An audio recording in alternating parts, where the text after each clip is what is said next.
요한계시록 6장에서 말씀하고 있는 이 일곱 인을 떼는 장면들을 우리가 대할 때 우리로 하여금 어떤 두려움과 또 무기력에 빠지게 할 만큼 그런 심각한 재앙들의 모습으로 나타나고 있는 것을 보게 됩니다. 이런 재앙 앞에서의 그런 믿음의 사람들이 할 수 있는 일들은 그렇게 많지 않아 보입니다. 그렇다고 해서 이 계시록의 말씀이 단순히 어떤 절망적인 그런 상황을 견뎌내게 하는 그런 소망의 메시지로만 오해해서는 안 됩니다. 이것은 그리스도인들이 이 마지막 때를 어떻게 살아가야 할지에 대한 그런 깊은 통찰을 우리에게 주기도 합니다. 마지막 때가 이러이러하니 그저 되는 대로 살아라, 마음대로 살아라, 포기하고 살아라, 이러한 메시지가 아니라 마지막 때가 이렇기 때문에 그리스도인인 너희는 그리스도인으로서의 그런 마땅한 삶을 살아라, 이렇게 오히려 우리에게 말씀하고 있는 것이지요. 그렇기 때문에 이 계시록의 말씀이 이 마지막 때를 인내할 수 있도록 어떤 힘과 용기를 주는 그런 소망의 메시지일 뿐만이 아니라 이 마지막 때를 우리 그리스도인들이 어떻게 살아가야 할지에 대한 그런 분명한 방향성을 제시해주는 그런 메시지이기도 한 것입니다. 이 계시록의 말씀을 통해서 이 그리스도인으로서의 그런 삶이 다시 회복되는 그런 은혜가 있게 되기를 간절히 소원합니다. 오늘 이제 셋째 인을 떼시는 그런 말씀에 앞서서 첫째 인 그리고 둘째 인의 사건을 되짚어 보고자 하는데요. 먼저 이 첫째 인에서는 흰말을 탄 적그리스도에 대해서 우리가 살펴보았습니다. 그래서 예수를 가장한 그런 미혹의 영, 그리고 세상의 권세를 잡은 그런 악한 영들, 기준을 무너뜨리고 선과 악의 경계를 허물어뜨리는 하나님 외의 그런 다른 것들, 부나 명예나 쾌락 이런 것들을 우상으로 만들어서 우리를 굴복시키는 그런 적그리스도, 또는 다른 복음으로 유혹하는 그런 이단 세력을 이야기한다고 말씀드렸었지요. 이 흰말을 탄 적그리스도는 우리로 하여금 세상과 타협하게 만들고 그리고 세상을 우상처럼 섬기게 만드는, 그렇게 세상이라는 우상 앞에 우리를 무릎 꿇리려고 하는 것을 보게 되죠. 그렇기 때문에 우리는 변하지 않는 진리, 생명의 말씀, 그 예수 그리스도를 더욱 확실히 부여잡고 또 믿음으로 살아가야 할 것을 촉구하는 그런 말씀으로 우리가 함께 받았습니다. 그리고 지난주에 함께 살펴보았던 이 둘째 인은 무슨 색깔의 말을 타고 오는 자를 이야기하죠? 붉은 말이죠. 이 붉은 말을 탄 자로서 분쟁 그리고 전쟁을 일으키는 그런 적그리스도에 대한 그런 말씀이었습니다. 이것은 무엇을 의미합니까? 이런 전쟁 또는 이런 분쟁을 통해서 화평이 깨지고 또 그 가운데서 많은 이들이 고통을 받는 그런 상황 속에서 우리가 기억해야 되는 것은 오히려 그 모든 것의 근원이 죄악된 우리의 욕심 그리고 우리의 죄성 때문에 나타나는 그런 결과임을 우리가 인식하고, 오히려 그런 전쟁이라는 그런 재앙을 우리가 만나게 될 때 하나님께로 돌이키고 또 우리가 얼마나 죄악된 존재인지, 우리에게 소망이 없고 오직 예수 그리스도께 소망이 있음을 다시 한번 우리가 기억해야 함을, 하나님께로 돌아가는 그런 회개하는 그런 기회로 삼아야 됨을 말씀을 드렸고요. 그리고 우리 기도하는 사람들을 통해서 오히려 하나님의 그 유예하시는 은혜, 한마디로 전쟁이 우리의 기도 때문에 조금이라도 더 유예가 되고 오히려 그런 전쟁이 빨리 더 종식이 되고 그렇게 하나님이 주시는 은혜로 평화를 누리는 그런 믿음의 모습들이 우리를 통해서 아름답게 나타나게 되기를 또 소원하는 그런 말씀을 함께 결단했습니다. 우리가 오늘은 이제 셋째 인을 떼시는 그런 말씀을 보게 될 텐데, 이 검정말을 탄 자에 대한 말씀을 우리가 보게 되는데요. 우리 본문을 다시 한번 같이 읽어보도록 하겠습니다. 함께 보면요. 셋째 인을 떼실 때에 내가 들으니 셋째 생물이 말하되 오라 하기로, 내가 보니 검은 말이 나오는데 그 탄 자가 손에 저울을 가졌더라. 내가 네 생물 사이로부터 나는 듯한 음성을 들으니 이르되 한 데나리온에 밀 한 대요 한 데나리온에 보리 석 대로다. 또 감람류와 포도주는 해치지 말라 하더라. 우리가 먼저 이 재앙의 말씀을 보게 될 때 이 재앙들이 어떤 세상의 마지막 한순간의 그때를 설명하고 있는 것이 아니라 어떤 예수님의 그 초림과 그리고 재림 사이에 나타나는 그런 표적과 사건으로서 마지막에 대한 그런 경고라는 것을 우리가 기억하고 본문을 본다면 조금 더 이해하기가 쉬울 것이라고 생각이 듭니다. 먼저는 우리가 본문의 이 5절 말씀에 검은 말을 탄 자가 나오고요. 또 그 손에 저울을 가졌다고 이렇게 말씀합니다. 우리가 손에 든 저울을 상상해 보면 무엇이 생각이 나십니까? 아마도 법원 같은 곳을 이렇게 가보게 되면 그 정의의 여신 이제 디케가 들고 있는 그런 저울을 우리가 상상할 수 있을 텐데요. 눈을 가린 채 한 손에는 저울을 들고 한 손에는 칼을 든 그 모습은 어떤 심판의 공정함을 나타냅니다. 그런데 이 오늘 본문의 저울은 이러한 심판의 의미로 사용되고 있느냐? 그것은 아니라는 거지요. 이단들은 특별히 이 계시록을 해석할 때 이 저울을 심판하는 그런 말씀으로 해석을 하기도 합니다. 하지만 말씀으로 심판을 한다는 그 의미는 분명히 잘못된 그런 해석입니다. 그렇다면 우리가 구약의 말씀을 통해서 다시 한번 이 말씀이 어떻게 적용이 되는지를 한번 살펴보면요. 이 떡을 저울에 달아서 먹는다라는 표현이 구약에서 나오게 되는데요. 이것은 굉장히 양식이 귀한 그런 기근의 상황을 뜻합니다. 이 레위기와 에스겔 말씀을 우리가 살펴볼 텐데요. 먼저 레위기 26장 26절 말씀에 내가 너희가 의뢰하는 양식을 끊을 때에 열 여인이 한 화덕에서 너희 떡을 구워 저울에 달아주리니 너희가 먹어도 배부르지 아니하리라 이렇게 말씀하고 있습니다. 그리고 에스겔 4장 16절에는요. 또 내게 이르시되 인자야 내가 예루살렘에서 의뢰하는 양식을 끊으리니 백성이 근심 중에 떡을 달아 먹고 두려워 떨며 물을 데워 마시다가 라고 말씀합니다. 바로 기근을 상징하는 그런 표현으로 이 저울이 사용되고 있는 것을 보게 됩니다. 이 구약에서 말씀하고 있는 것처럼 이 오늘 계시록 6장의 이 저울 역시 기근을 의미합니다. 식량을 저울에 달아서 공급받아야 할 만큼 그렇게 식량을 얻기가 힘든 그 기근을 말하고 있는 것이죠. 그리고 또 6절 말씀에 이 네 생물 사이로 음성이 들리는데 한 데나리온의 밀 한 대요 그리고 한 데나리온의 보리 석 대로다 이렇게 말씀하고 있습니다. 이 네 생물 사이로 들려오는 음성의 그 주체에 대해서 이제 성경학자들이 각자 다르게 해석을 하고 있는데요. 어떤 성경학자들은 이 주체가 주님이시다. 주님의 그 음성이 이 네 생물의 그런 사이에서 들려오는 그런 음성으로 표현되고 있는 것이다. 이렇게 보기도 하고요. 그리고 어떤 학자들은 그 음성이 네 생물 사이, 한마디로 네 생물들로부터 나온 것이다. 이렇게 또 해석하는 학자들도 있습니다. 하지만 중요한 것은 여기서 그 주체가 누구냐가 중요하지 않습니다. 왜냐하면 이 음성이 검은 말을 탄 자가 마땅히 복종하고 순종해야 할 그럴 권위 그리고 그 권세를 표현했다는 것에 중점을 맞춰야 하기 때문이죠. 이 검은 말을 탄 자는 이 음성에 순복해야 합니다. 그래서 이 음성이 뭐라고 이야기를 하냐면 한 데나리온의 밀 한 대 그리고 한 데나리온의 보리 석 대다 이렇게 말씀하고 있는데요. 이것은 이제 그때 당시에 물가를 고려했을 때 이제 밀 같은 경우에는 작게는 5배 그리고 많게는 8배 비싼 가격을 의미합니다. 한 데나리온은 우리가 보통 하루 동안에 일한 그런 노동자의 품삯이라고 우리가 볼 수 있는데요. 그리고 이 한 되는 어느 정도냐면 성인 한 명이 하루에 필요한 그런 식량의 양을 나타낸다고 합니다.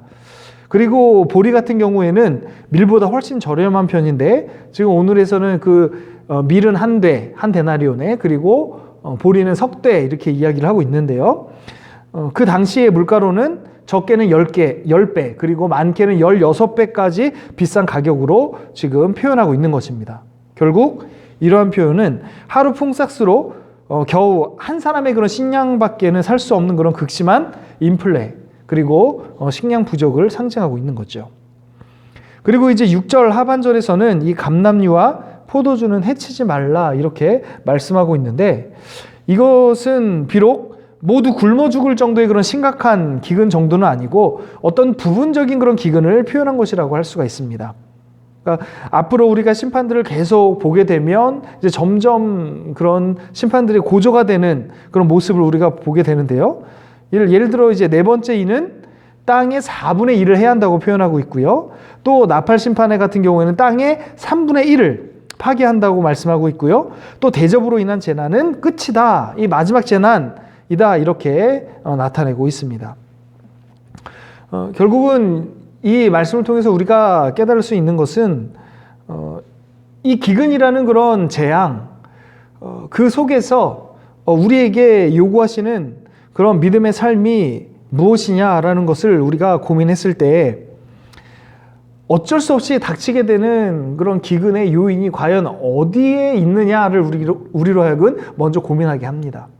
한마디로 이 기근이 정말 어떤 자연재해나 어쩔 수 없는 그런 환경적인 요인으로 인하여서 모든 그런 세계의 인구들이 공급받을 수 있는 그런 부족한 양을 의미하는가? 그것은 아니라는 거죠.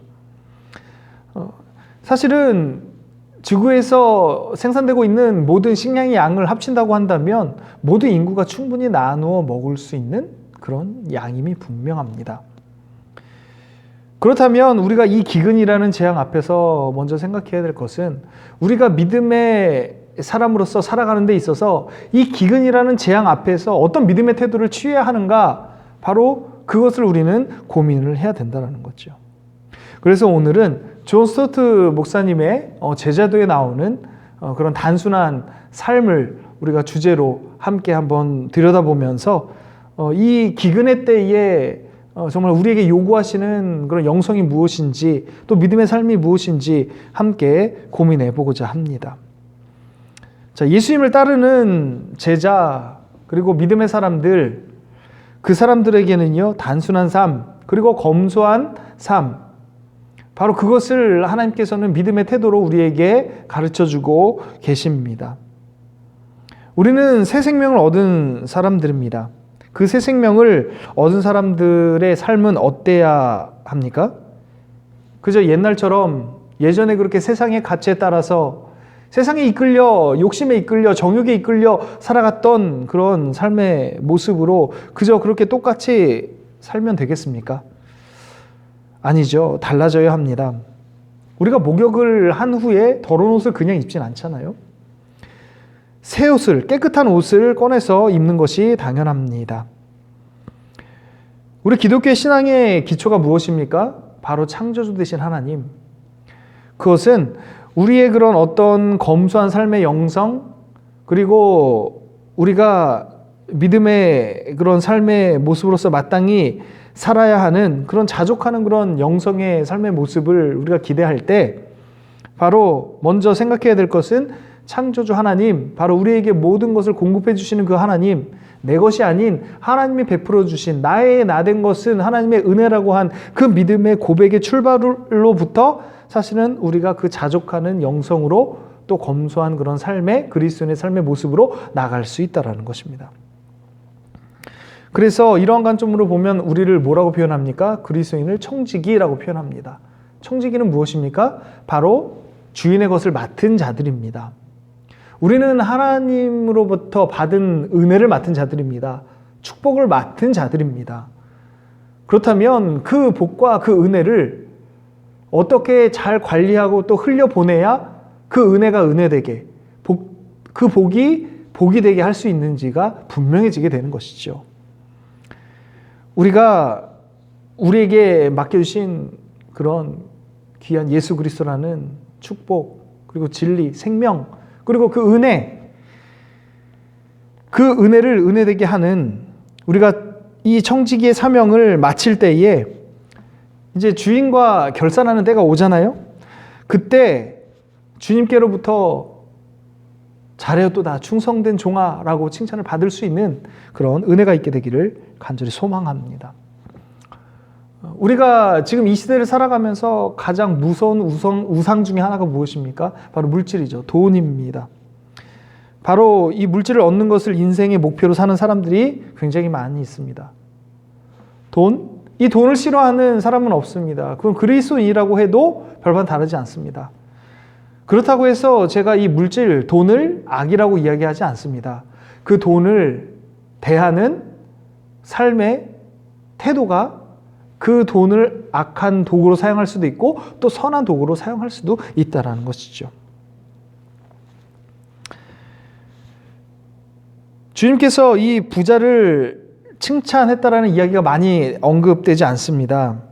그러니까 돈을 많이 벌면 좋은 일에 사실은 많이 사용할 수 있고 또 많이들을 베풀 수 있기 때문에 괜찮다는 그런 생각이 사실은 들 수도 있겠지만 하나님보다 재물을 점점 더 의지해서 거짓 평안에 빠질 수도 있다는 것을 기억해야 됩니다. 궁핍한 그런 자들의 고통을 외면해버리는, 그렇게 주님을 배신하게 될 수도 있다는 것을 우리는 경계해야 되겠지요. 또한 사도 바울은 디모데전서 6장 18절에서 선을 행하고 선한 사업을 많이 하고 또 나눠주기를 좋아하며 또 너그러운 자가 되도록 힘쓰라고 이렇게 말씀하고 있습니다. 실제로 예수님께서 이 땅 가운데서 그렇게 살아가는 모습을 우리에게 보여주셨지요. 부유하신 분이 오히려 가난하게 되셔서 자신의 가난으로 다른 사람들을 부유하게 해주신 그 예수 그리스도의 삶, 사실은 우리가 본받아야 될 그런 삶인 줄 믿습니다. 우리가 교회 안에서 이런 자족하는 믿음의 삶을 나타내는 일들에 사실은 주의해야 될 것이 있습니다. 그것은 뭐냐면 너무 하나님의 그 복을 우리는 누리면 안 돼, 가지면 안 돼, 그리고 우리는 부자가 되면 안 돼, 그렇게 극단적으로 모든 자신의 소유를 내려놔야 된다라는 그런 극단적인 성향도 문제가 있고요. 그리고 반대로 하나님이 주신 그 복을 우리는 마음껏 누려도 돼, 하나님이 주신 거기 때문에 내 마음대로 내 뜻대로 그냥 누려도 돼, 이것도 굉장히 위험한 그런 생각일 수 있습니다. 가장 중요한 것은 하나님께서 우리에게 베풀어 주신 그 은혜를 내가 얼마나 그 은혜로 여기고 있는가. 한마디로 우리에게 주신 그 귀한 복, 설사 내가 열심히 일을 해서 벌어들인 수입일지라도 그것이 내가 한 수고로 인한 수입이 아니라 나에게 건강을 주셨고 나에게 은혜를 주셨기 때문에 내가 그것을 벌어들일 수 있는 하나님의 은혜 안에서 누려지는 복이라고 우리가 그것을 분명히 기억한다고 한다면, 우리가 하나님이 허락해 주신 그 복을 아마 우리 마음대로 그렇게 사용하는 그런 잘못된 판단을 하게 되는 일들은 훨씬 더 줄어들게 될 것입니다. 그렇습니다. 우리 안에 먼저 하나님이 부어주신 그 은혜라는 분명한 믿음이 있다고 한다면, 그리고 그것을 사용하는 데 있어서 하나님 지혜를 주십시오. 그렇게 나에게 허락해 주신 그 모든 소유를 그저 나의 유익과 세상에 있는 것들을 더 많이 누리고 나만 편하고 또 잘 살기 위한 그런 물질관이 아니라 어떻게 하면 나에게 주신 그 은혜 안에서 내가 자족하고, 그리고 그것을 어떤 나의 과한 그런 욕심으로 그것을 소비하고 낭비하는 것이 아니라 오히려 그것을 부족한 이들에게 흘려보내고 또 섬김의 삶을 통해서 그 복을 정말 진정한 복되게 할 것인가, 그러한 신앙의 고민이 우리의 삶 가운데 온전히 있어야 될 줄 믿습니다.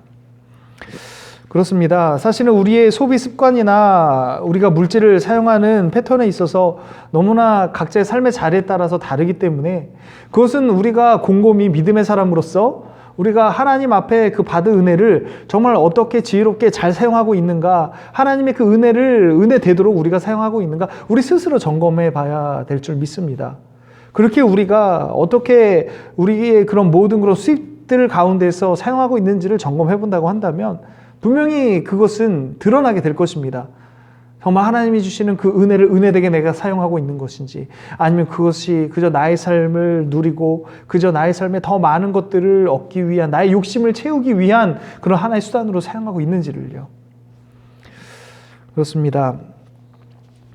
우리가 나눔의 삶, 그런 자족하는 그런 영성을 위해서 우리는 탐욕의 그런 삶을 우리는 내려놓아야 하고요. 또 검소한 삶을 실천해야 될 그럴 분명한 목표가 있습니다. 우리가 돈을 관리할 때도 지혜로운 돈 관리가 필요합니다. 어떤 미래의 소득을 예상해서 어떤 집이나 자동차를 구매하는 이러한 일들은 좋은 방법이 아닙니다. 예를 들어서 넉넉하지 못한 월급을 가지고 너무 많은 그런 대출을 받아서 집을 구하게 되면 오히려 그 돈에 얽매이는 그런 상황이 되게 되는 거죠. 그렇기 때문에 우리는 현재 내게 주신 은혜에 자족할 뿐만이 아니라 나에게 주시는 그 은혜를 또 잘 경영하고 운영할 수 있는 그런 지혜를 달라고 우리가 기도하면서 우리가 자칫 우리 자신의 잘못된 욕심 때문에 오히려 우리 스스로를 어떤 구렁텅이로 빠뜨리게 만드는 그런 어리석음을 범하지 말아야 되겠습니다. 그렇습니다. 하나님이 우리에게 주신 은혜, 그걸 우리는 누려야 합니다. 그것을 다 거부하라는 이야기 아닙니다. 모든 나의 가진 소유를 다 내려놓으라는 그런 이야기가 아닙니다. 하나님이 그 주신 복을 복이 될 수 있도록 그것에 먼저 자족할 줄 알고 또 거기에 더 넘치는 그런 욕심의 그런 과한 우리의 욕심의 그런 마음들을 내려놓고 오히려 하나님이 그 주신 은혜를 또 다른 곳으로 흘려보낼 수 있는 그런 축복의 통로의 삶으로 우리가 살아가게 될 때 하나님께서는 우리의 삶을 진정한 복으로 삼으실 것이요. 또 우리가 많은 이들에게 주님의 그런 손과 발의 그런 역할로서 그들에게 그리스도의 그런 사랑으로 다가가게 될 줄 믿습니다. 우리가 그리스도인으로서 많은 질타를 받는 그것은 진리가 잘못되어서가 아닙니다. 복음에 문제가 있어서가 아닙니다. 사실은 그 진리를 가진 우리가 어떻게 그 진리대로의 삶을 살아가는지에 대한 문제이기 때문입니다. 이제는 오늘 이 계시록의 말씀을 통해서 우리가 기근의 때에 어떻게 그리스도인으로서 살아갈까를 고민하게 될 때 아까 말씀드린 우리가 함께 말씀을 묵상했었던 그런 자족하는 그런 영성, 우리가 그 안에서 우리에게 부어주시는 그런 은혜 되도록 많은 이들에게 사랑과 그런 섬김의 삶을 베푸는 그런 믿음의 삶으로 나아갈 수 있는 저와 여러분들 될 수 있게 되기를 간절히 축복합니다. 기도하겠습니다.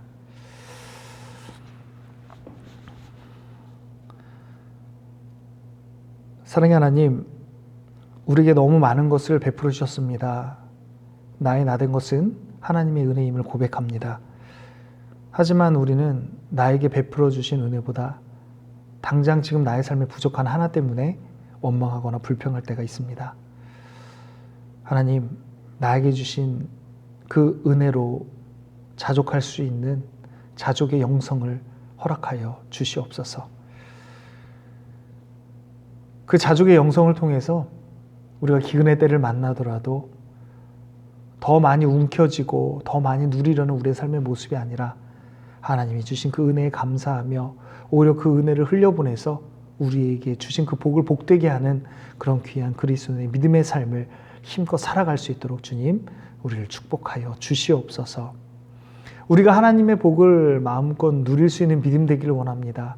오히려 그 복 때문에 하나님을 더 의지하는 그런 자리에서 벗어나지 않고 오히려 그 복을 많은 이들에게 흘려보냄으로 말미암아 하나님의 그런 귀한 사랑과 은혜를 만나게 하는 그런 귀한 축복의 통로로서의 삶으로 살아가길 원합니다.